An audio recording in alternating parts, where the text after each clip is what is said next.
All right, we are live.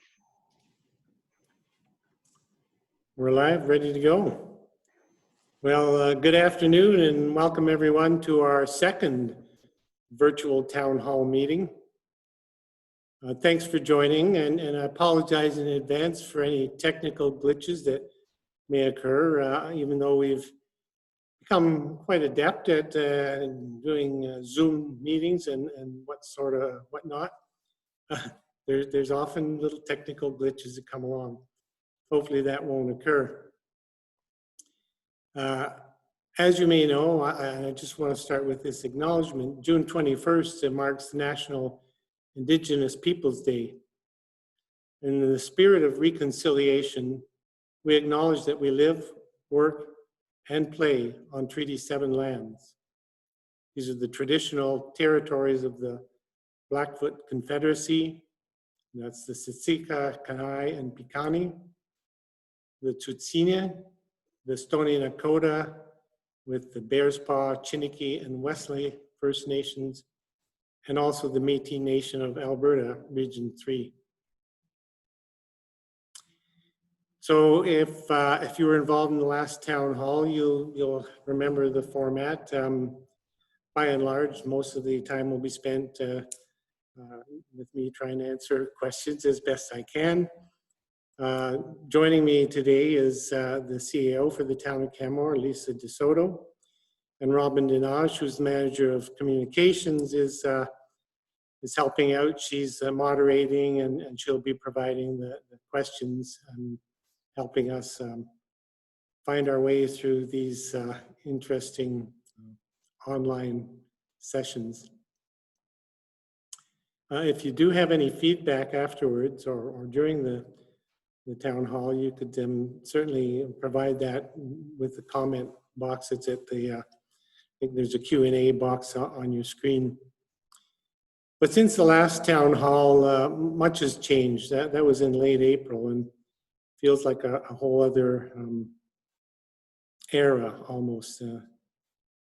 Thanks to our collective efforts to flatten the curve, the government of Alberta has launched stage 2, actually a week earlier than anticipated. And I think this is a very positive thing. We all know we have to maintain vigilance and continue to be careful and keep the social distance and not let up. But it is a positive thing that we're able to start to reopen up our community again. Businesses can reopen. But I know that this is intimidating or worrisome for many of our community, and there's concern that things are happening too quickly. And it's really important to understand that it's okay to be nervous at this time, and just continue to take the precautions that you feel are really important, and I expect we'll make it through this next phase.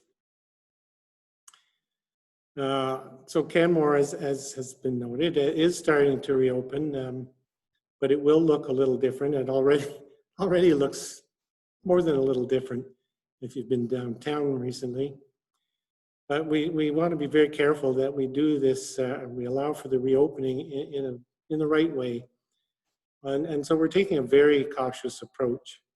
And I know for some that perhaps our caution is a little frustrating, but it's really important that we do this carefully and continue to follow the advice that comes from the Provincial Health Authority. And she continues to provide advice and regulations that guide decisions to make our community safe. And just in that context, I'll just itemize some of the things that are happening in Canmore, part of our relaunch. So as many of you will know, we did cancel our state of local emergency 2 weeks ago now, some time ago. And as it happens, the province has just ended its provincial state of health emergency. Now we've reopened certain town facilities, not the rec centers yet, as you'll know, but our playgrounds were reopened, our bike parks and basketball courts are open. And just last Friday morning, we initiated a pedestrian and cyclist-only infrastructure for Main Street. So there's no cars allowed on Main Street. And this is, again, to create a safe space for residents and visitors and our business community. One thing we've been able to do, which is really great news, I know for a lot of young families, is we've launched the summer camp program again, and registration opened, I think, a few days ago. So that'll provide some relief for working parents, I know that, and I'm certain that the kids are pretty excited to be able to be going out and having fun with their friends again in that way. Of course, not everything has reopened. The indoor recreation facilities like Elevation Place and the rec center recently been permitted to reopen by the provincial relaunch phase 2, but it was really unexpected. There's kind of a blind side. Initially, the expectation and what the province had been saying was the indoor rec facilities wouldn't be able to open again until stage 3, which effectively was expected perhaps in the fall. So when the announcement was made just a week ago that they decided to include indoor rec facilities with stage 2, that was quite a surprise for a number of communities, I'm certain. I mean, we're looking forward to being able to have those facilities open and welcome our community back to the great opportunities that exist there. But with that very short notice from the province, we're not quite ready to open yet. As you can well imagine, opening a facility like the rec center or Elevation Place is not just a matter of unlocking a door and flicking a switch. There's quite a bit of work to be done. And in fact, administration has been planning for reopening ever since we initially closed. I did have the opportunity to meet last week with the manager of recreation, who walked me through the planning that's going on right now for reopening of those rec facilities, and also our main offices, the Civic Center. And it's very complex. So I'll encourage people to be patient and keep an eye on the news and on our website, and as things change, you'll be advised. And finally, I just wanted to touch briefly on the action that we've taken recently to help our community financially. As you'll know, the town did reduce staffing by quite a bit early on in COVID, and so of course service levels are also reduced, and that's afforded us our ability to reduce expenses. And recently, council brought the 2020 approved budget back, opened it up again, and through that those discussions, we canceled several capital projects that had been approved in order to reduce the 2020 tax requirement to reflect what was the requirement in 2019. So we essentially rolled the tax requirement back to last year's. And at the same time, we provided some funding to allow for increased social and economic development support for individuals and businesses that have been most impacted by the pandemic. And you'll be seeing much of that rolling out in the very near future. I know our community and social development team is very active in working with a number of people in the community to address some of those needs that residents have. and our economic development team is also working very closely with our business community to address some of the needs there. So I think with that, I'm ready to move into the Q&A session. I don't know if Ms. de Soto or Ms. Dinaj have anything to add to that introductory statement. Thank you, Mayor Borrowman. Would you like to give an overview of how the process will work for asking questions? You bet. And it's much like we did the last time. A number of people provided questions online beforehand, and Ms. Dinaj is taking questions now as they come in. And she will be grouping questions of a similar nature together and putting them out for me to respond to.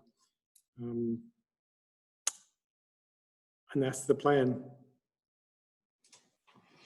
Thank you. So we do have the first question, and as you said, I will be grouping the questions. So please forgive any paraphrasing of your question. It may be because I have grouped it with another similar question, so it may not sound exactly the same way that you worded it. And I will be alternating between the questions that were asked in advance and the ones that are being asked live today. So if you have a question, please feel free to click on the Q&A icon at the bottom of your screen and type in your question, and we will do our best to get to all of the questions today. So our first question is, do we have an estimated opening of the pool and other facilities at Elevation Place? At this time, we're not able to say with any certainty when those facilities will be reopened. As I mentioned earlier, there's a lot of work taking place to get the facilities ready. There's been a lot of work done while they were closed to have them ready for the public. I expect we should be able to hear sometime in the next 2 or 3 weeks when to expect the reopening to occur. Perhaps as early as next week, we'll have more certainty on that. And that, again, you can keep up with that through our website and other news sources. So pretty soon, but perhaps not as soon as some would like. Thank you. The next question is around the air quality issues, and are those Ms. de Soto had something to add to that? Yes, thank you, Mayor Borrowman. I was just going to add to your response there on the opening of our recreation facilities. So just for clarity, we do know that we're going to be proceeding with day camp services, and some of our day camps will be operating out of the Canmore Recreation Center. And we anticipate that to happen in early July. And so the Recreation Center will be opening for that purpose only, and potentially for some private bookings of our multi-purpose room space within the Canmore Rec Center as well. And I also wanted to add, with respect to Elevation Place, there is some ongoing maintenance with the lighting that hangs above the pool that is not yet complete. So while we're still working out a schedule for reopening, it is likely that it will be a staged or phased reopening, where the pool will be the last to open, and potentially the climbing gym and fitness areas open before the pool does. Thanks for that additional information. I think that was important to hear. And you know, on the same topic, it is also important to note that during the closure, administration was doing a lot of work within the facilities to do the annual maintenance so that wouldn't happen post-COVID. For instance, the pool is annually drained and cleaned, and that's been done already. Those sorts of regular maintenance work have been accomplished, so that won't delay the reopening at all. Thank you. The next question was around whether the air quality issues were still a problem at Elevation Place. You know, I understand that the administration facilities department believes that the those air quality issues have been resolved. I hope that we're right, but yes, they believe that they've finally been able to understand exactly what was happening and repair that. Thank you. The next question is also about Elevation Place, and this person is wondering how Elevation Place will open or operate, particularly with respect to accessing the library. Yes, I understand the library is open, I think it's 3 days a week, with essentially you pre-order the books and you can drive up and pick them up. So at this point, I think that's how the library is handling the current situation. And my understanding is that they are open for curbside pickup only, that the library itself isn't open. Right, thank you. And once we open, we will be working with them in accordance with the public health guidelines. The next question is around the recreation center, the Kenmore Recreation Center, and particularly the ice rinks. And they are wondering when user groups will be able to make bookings, and will they be available for private bookings? And is there an opportunity for user groups to have a discussion with our team on what the town needs from organizations in order to return to the ice? And I'll let the CAO dig into that one since it's administrative in nature. Yes, thank you, Mayor Borrowman, and thank you to the questioner for the question. I just met with our manager of recreation this morning and did get an update on the Canmore Recreation Center. So the ice has been kept out of the Elma Pro Arena, so it's right down to concrete there. So we would need to build that ice back up. And the Alice Kalita rink is just got a very thin layer of ice on it, so we would have to build that back up. That being said, we currently have 0 bookings in the month of July and only 1 at the end of August at all, because all of the user groups, all of our competitive groups and camps, etc., have ceased their operations.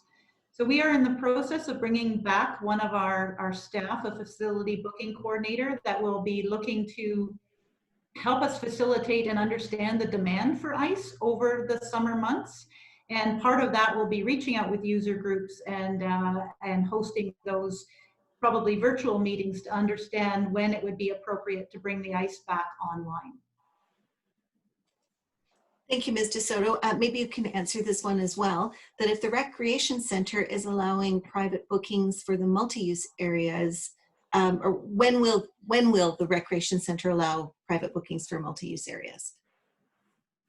Yeah, so again, we're in the process of bringing that staff member back who can manage that booking software system for us. And I would imagine that's going to start very soon, next week, likely.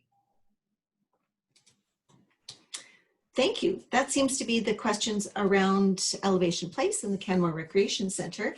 The next group of questions seem to be around making Main Street pedestrian and cyclist only. And the question is, what actions will the Town of Canmore take to reduce traffic and parking congestion in South Canmore and around Main Street? That's a big question, and I have a big answer. I actually have communicated with the manager of engineering, whose project this is, and of course, it's only recently that the project was implemented. It was last Friday, so there's a lot of great things happening with this project, and I certainly getting some very positive feedback from many people when I'm down on Main Street, but there's certainly some considerations that have to be addressed in some tweaking, and particularly around traffic flow and effect to other streets outside of the downtown of Main Street. So if you'll bear with me, I can run through some of the main points that I was provided. Firstly, Mr. Asarte notes the closure is serving its primary function of providing space for social distancing and business operations. And certainly one can see that firsthand. The 10th and Fairholme intersection is functioning well with good flow, but it may get busier as people begin using 10th Street more preferentially. And so engineering is keeping a close eye on that. I've seen mainly respectful behavior from people that are walking and cyclists on the main street, but it's important for people to remember that if they're walking and they're nervous or not feeling comfortable with the cyclists, pedestrians can by and large, stick to the sidewalk still, and cyclists are not permitted on the sidewalks. But engineering is certainly monitoring very closely the project and acknowledge that some of the tweaking that is required are such things as the signal timing at the intersection of 6th and Main, which is quite new to our community. And I know that engineering has tweaked that already and will continue to monitor it. And we expect that over the next few weeks that will balance out and movement will be able to be much more even. 7th Street shortcutting and speeds is a concern, and there's safety concerns at the intersection of 7th and 7th. And one thing that's happening in that regards is that there will be a 4-way stop placed at that intersection of 7th Street and 7th Avenue. And that should help quite a bit with managing the speed and those safety issues. There's intent to make the main street and 8th Avenue go to a free flow condition as soon as median islands are put in place to allow that. And in that case, people will be able to, it'll be easier to stay on 8th Avenue and go past Main Street and use 10th Street, which will then take pressure off of both Veterans Way and 6th Avenue.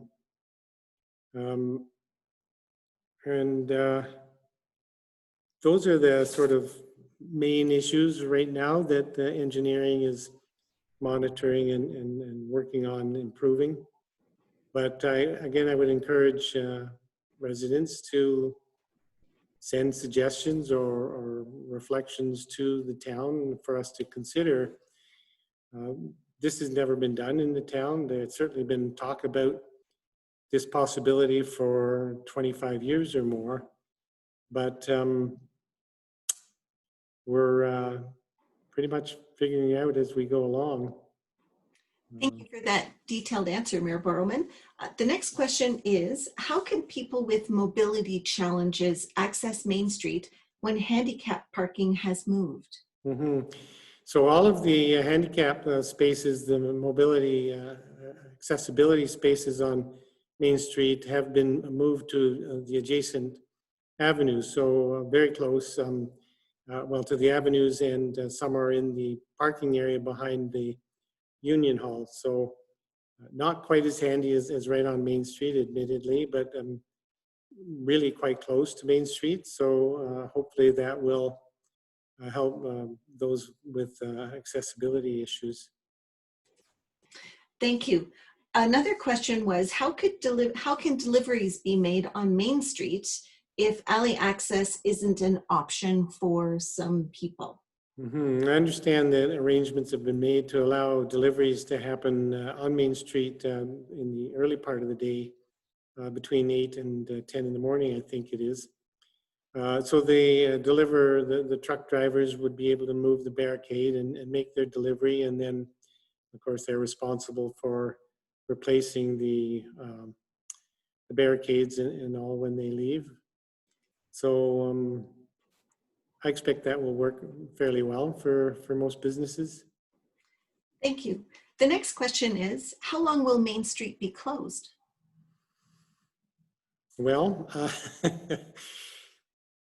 bar unforeseen circumstances, I think we can expect to see Main Street operating as pedestrian and cyclist zone through the summer, and at least till the September long weekend.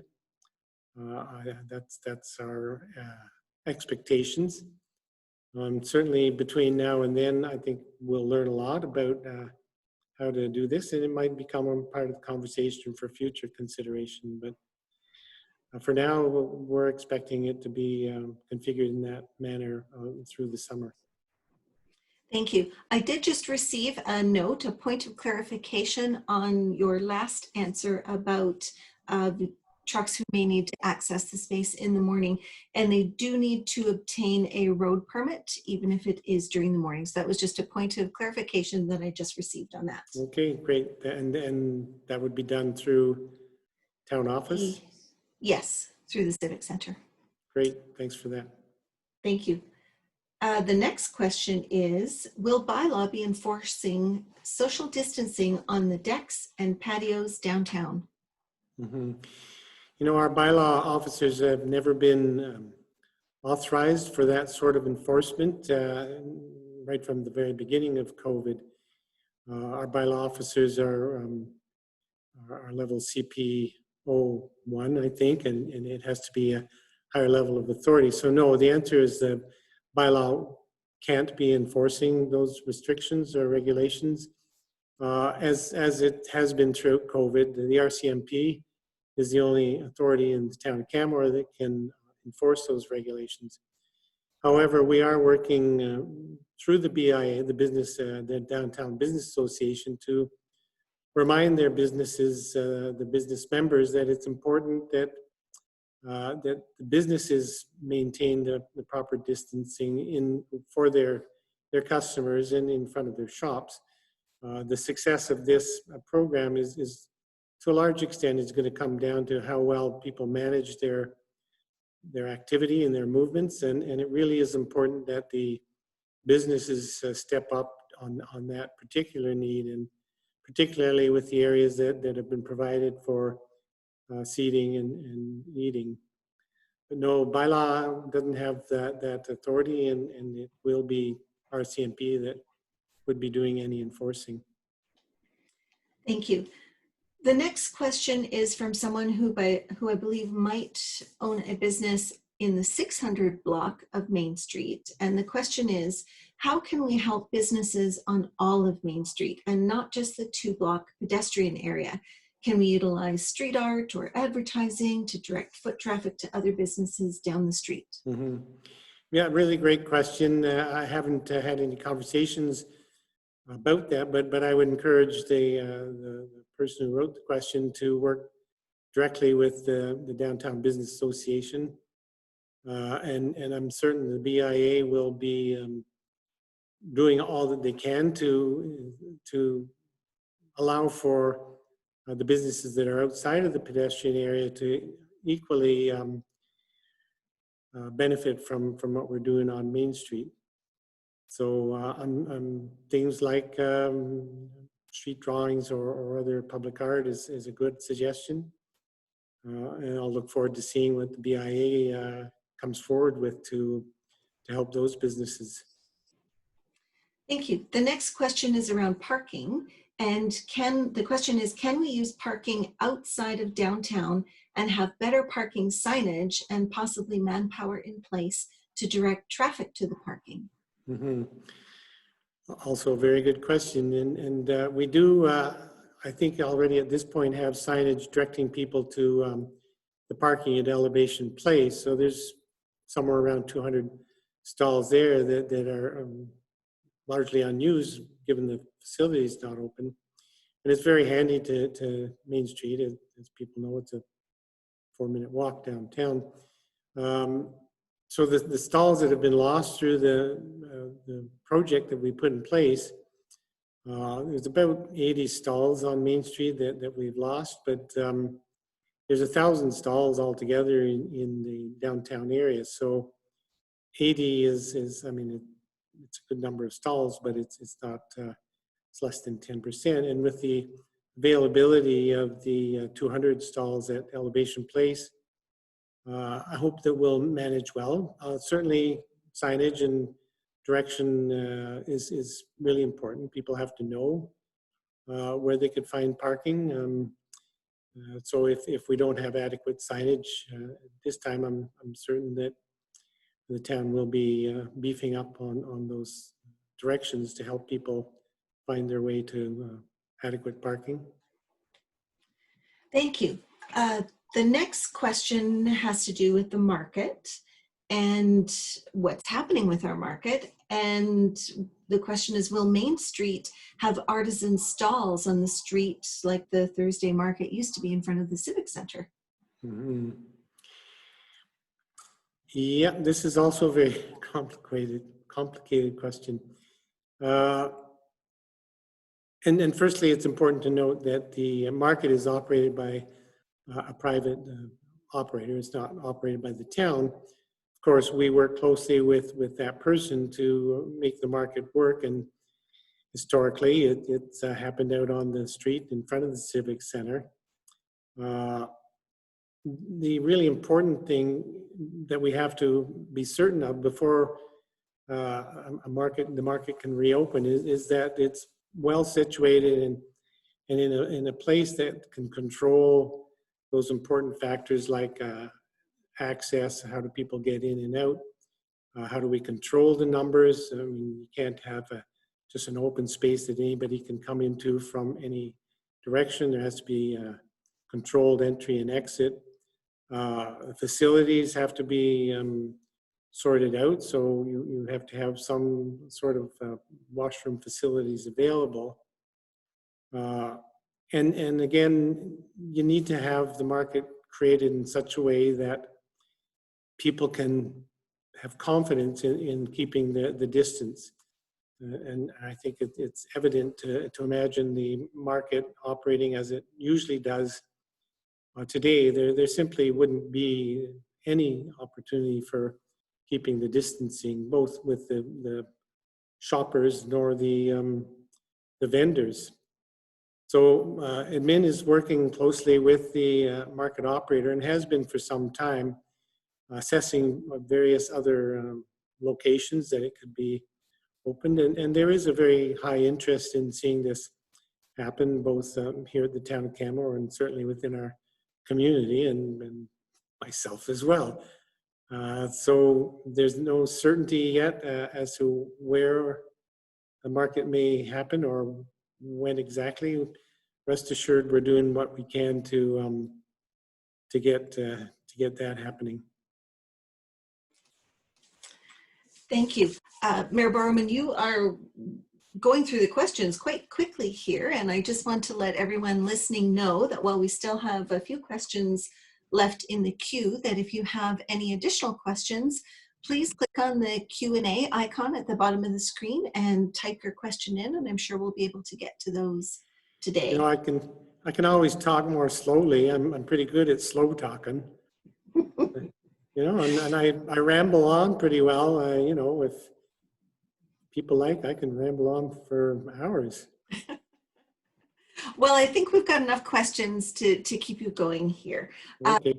So the next question asks, what is the Town of Canmore doing to support the Black Lives Matter initiative? Even further, what is the Town of Canmore doing to support Indigenous Lives Matter? Mm-hmm. And that's a really, really good question. And it's an emotional question. It generates some genuine emotion. And I did speak briefly to this yesterday before I opened the Committee of the Whole meeting.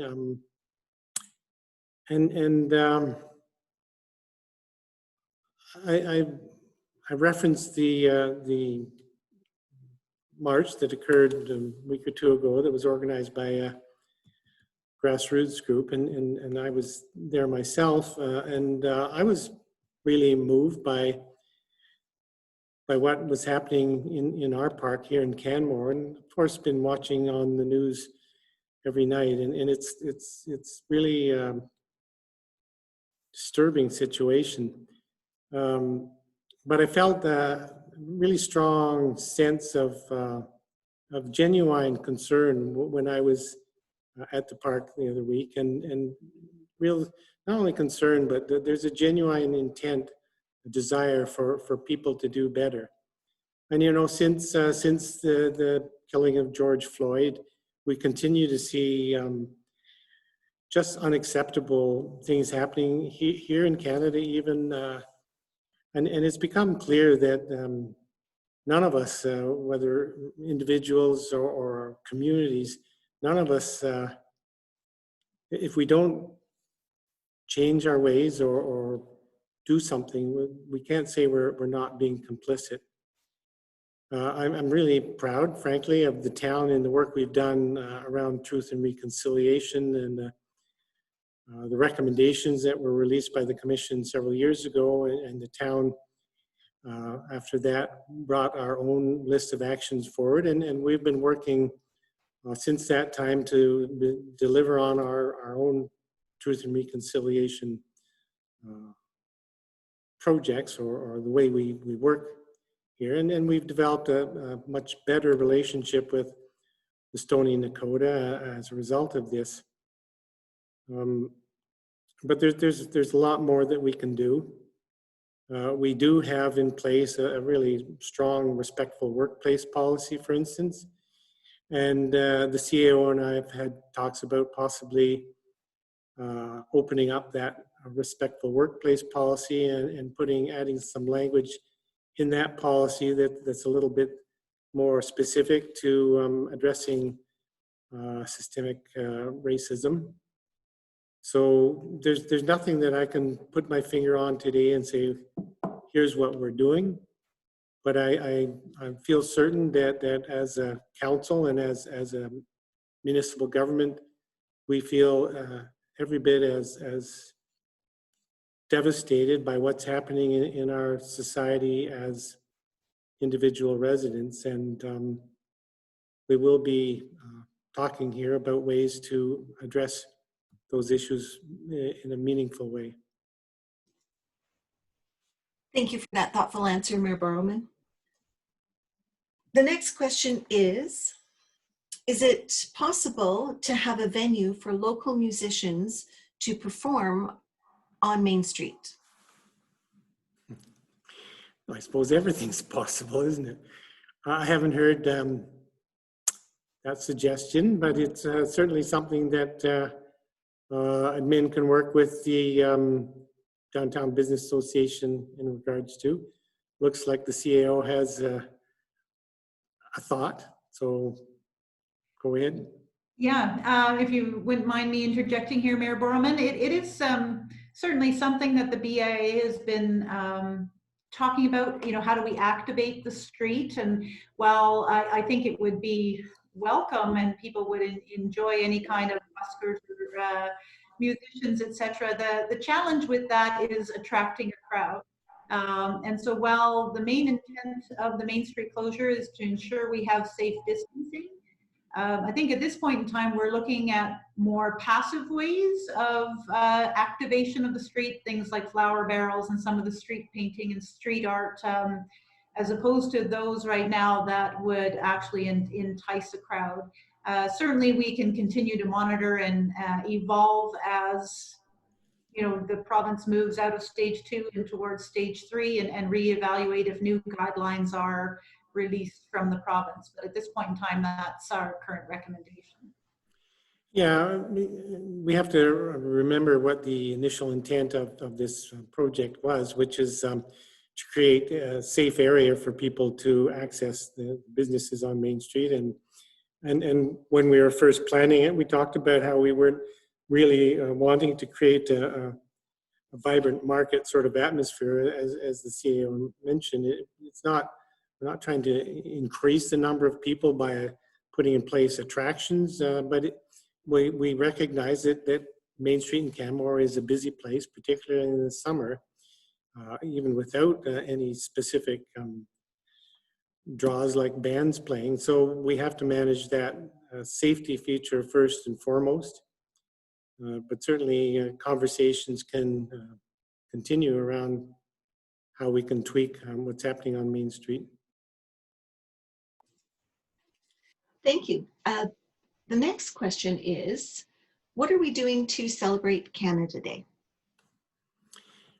Well, unfortunately, we're not doing a parade, and there won't be fireworks, which is disappointing. But again, that's reality today. So there will be a number of online opportunities for people to get in the spirit and celebrate the Canada Day with. I understand that the mayor's favorite pancake recipe is being shared, and encouraging people to whip up a batch of my famous Kaniwi pancakes, which Kaniwi, of course, is half Canadian, half Kiwi. Given that my youngest daughter, and her family lives in New Zealand, and there's going to be an online float contest, essentially building Canada Day floats with Lego and with blocks for the kids. There'll be house decorating opportunities so people can take place in that way. There's also Kenny, what's his last name? Kenny, the guy that runs the folk festival, has provided his favorite barbecue sauce, and we're encouraging people to fire up their barbecues and have sort of block barbecues on Canada Day. So outside of the usual, arts and events are doing everything they can to find creative ways of celebrating Canada's birthday in ways other than the parade. That sounds like so much fun. Yes, The it next does. question. The next question is: Will restaurants be able to extend their patios onto Main Street? Some have, and I'm not certain what the process is, and if there's more interest. Maybe this is one I'll toss over to admin.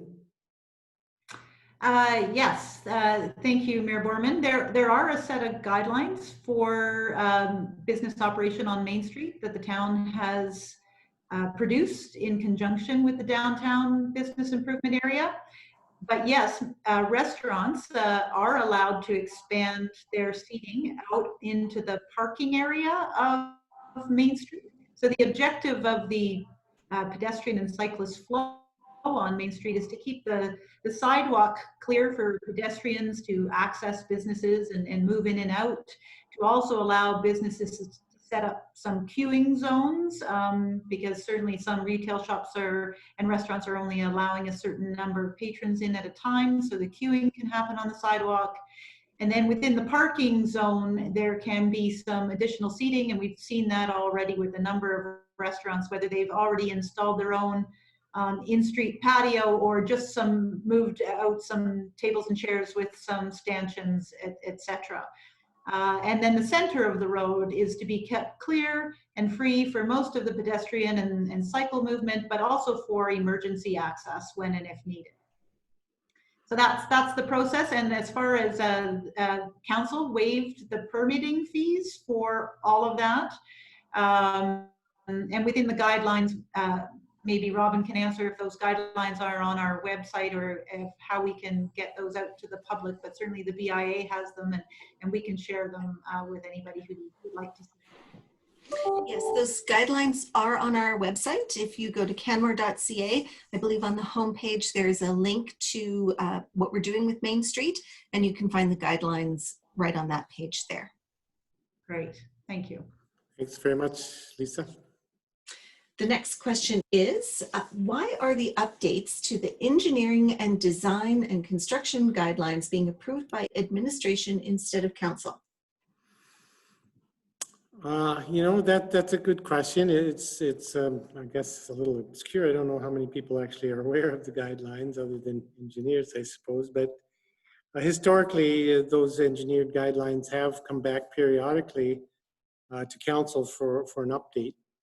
But by and large, the practice in most communities and the, I think, logical practice is to keep guidelines such as that outside of the political purview. I mean, engineers write the guidelines and in most communities, the guidelines are not something that councils approve. Certainly, you know, let's be honest, when I look at most council makeups over the years, there haven't been too many people with any engineering skills on council. And we hire very high qualified people in administration to do work with engineering, and council should, of course, be fully confident that the engineers on our team are capable of writing and designing the engineering guidelines and updating them from time to time. One other important note is if something's approved by council, then every time there's any change at all, it has to come back to council for our reapproval, and that's quite a slow and at times tedious process. And things like engineering guidelines and architectural guidelines and other similar tools, guidelines are best left outside of that council approval process, in our council's opinion, at least. Thank you. The next question is about Rome, and the person is wondering, how will social distancing be maintained on Rome transit buses? I haven't ridden Rome since COVID started, but I understand that they have been distancing all along, reduced the number of seats available, and I believe more separation between passengers. I think those are the two key elements of what Rome's doing. Apparently Ms. de Soto has better knowledge than I. Not better, just a bit of supplement there that I believe passengers are being asked to load at the rear door, just to make sure that the driver is being kept physically distanced, and also I think across the entire country, but it's certainly the Officer Medical Health's advice in riding public transit that people wear masks. So that is certainly a way you can protect yourself and your fellow riders. Thank you. The next question is, when will I receive my tax notice? I understand the tax notices should be going out, I think by the end of next week, pretty soon. And of course, the deadline for payment has been extended as well this year, so it's a September 30th deadline. But yeah, you should see your tax notices fairly soon now. Yippee. Thank you. And we did just receive a note that someone does appreciate you keeping it short and snappy, and that, so pass that feedback along. And the last question we currently have, unless more come into the Q&A chat box, is, why was Canmore's state of local emergency cancelled? Well, by and large, we felt that we were no longer in an emergency sort of situation. We still have a lot of work to do in response to what's happening. I mean, there's still just a serious situation. And we continue, as I mentioned earlier, to follow all of the advice and regulations, the suggestions that are issued by the Dr. Hinshaw and her team. But I mean, the province itself has let its state of provincial health emergency end. Initially, the decision to declare a state of local emergency was to allow for us to have the ability to respond very quickly to emerging situations. Outside of state of local emergency, the process can be slow sometimes. Things have to be planned by admin and then put on a council agenda, which sometimes takes weeks. So in a state of local emergency, the decision-making process can be more nimble. Many decisions are made by the Emergency Coordination Center. But in essence, we felt that we've passed that time of feeling that we need to have a declared emergency here in Canmore. Thank you. We did receive a couple more questions. And the first one is, what is the status of the changes to the off-leash dog park at Quarry Lake? At this time, there are no changes. The project was approved in the capital budget some time ago. The project is imminent, so the installing of new signage and the cable line that will delineate where the off-leash and on-leash capacity, and also, more importantly, delineate the habitat patch. So this time there's no change expected to the approved work. And my understanding is that the work should be put in place. COVID might have slowed this down, but sometime in the over the next month or so. I'm not positive. Yes, Mayor Borrowman, that's correct. I believe the tender closes at the end of this week, and then construction would commence following the tender. And the construction is really just around clearly delineating the on-leash and off-leash boundaries for the dog park and putting up appropriate signs and mapping. Mm-hmm. And it's really important for people to understand the really important need to protect the habitat patch, the Quarry Lake habitat patch, which is a key component on the Along Valley, the whole wildlife movement corridor from Pigeon and Wind Valley all the way through to the national park. The habitat patches are a key component of wildlife movement corridors. And BCA guidelines, I don't know if you're not familiar with the BCA guidelines, they're available, and they're very detailed set of guidelines that help municipalities or help the town of Canmore put in place the proper controls so that the habitat patches are continue to be functional and allow for the wildlife movement.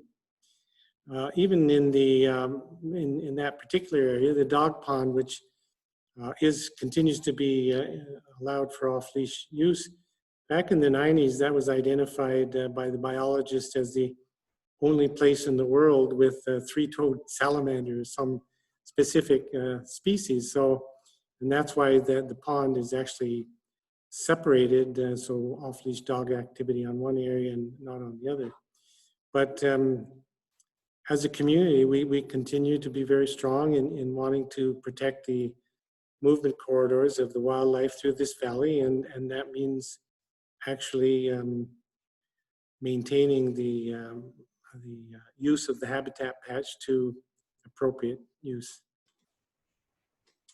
Thank you. I have one quick update that I've received before we get into our last question.